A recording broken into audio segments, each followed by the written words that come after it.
பொன்னிரண்டு என்ன பலம் பொன்னிரண்டு என்ன பலம் பெயர் பொன்னிரண்டு என்ன பலம் என்ன பயம் என்ன பலம்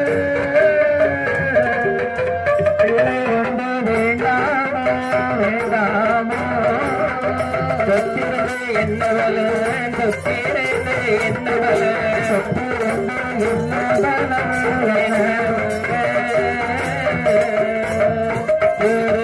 குழந்தையது வேண்டாமோ குழந்தையது வேண்டாமோ குழந்தையது வேண்டாமோ வேண்டாமோ பிள்ளையில்லாத காரணத்தினாலே அம்மையா இந்த சிவபாப்பாரும் சிவாசி என்று சொல்லக்கூடிய பெண்ணும் பகவானிடம் வேண்டும் சொல்லுகின்றார்கள். ஏ பகவானே என்னையா அதற்கு ஏதோ எங்களுக்கு ரொம்ப நாள் ஆச்சு திருமணம் முடித்து.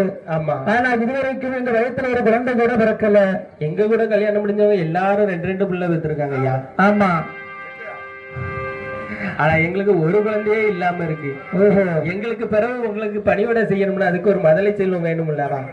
ஓஹோ, என்று ஆண்டவரின் திருவள்ளால் இந்த சிவாசி கர்ப்பமுற்று ஆமையா ஒரு அழகான ஆண் குழந்தையை பெற்றெடுக்கின்றார். பெற்றெடுத்த குழந்தைக்கு எப்படி ஐயா பெயர் சொல்லுகிறாரு? தேவன் என்று திருநாமம் பெறுகிறது கூட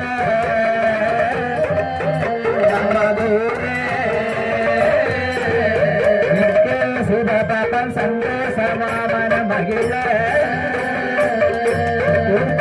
மேலவன் என்றே திருநாம பெயரது கூட அமகூர சிவபாபன் சந்தோஷமாய் மனம் மகிழ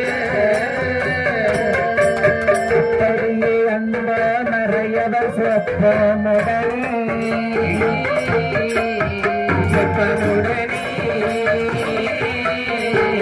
ஆனந்தமாகவே வேலகள் வளர்கின்ற நாளில் இப்படியே அந்த சிவபாபன் சொப்பமுடனே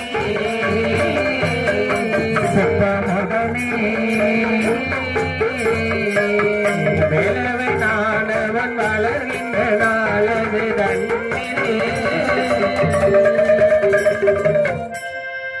இப்படியாக வேலவன் என்று பெயர் வைத்து அவர்களை நீராட்டி தாளாட்டி வளர்த்தவர்கள் என்ற நாளையிலே அந்த கோவிலில் 41 பெண்கள் நடனமாடி வருகின்றார்கள். அந்த 41 பெண்களுக்கு அந்த 41 தாசிமார் குலத்திலேயுமே மூத்த தாசி யார் என்று பாருங்கள். யார் ஐயா?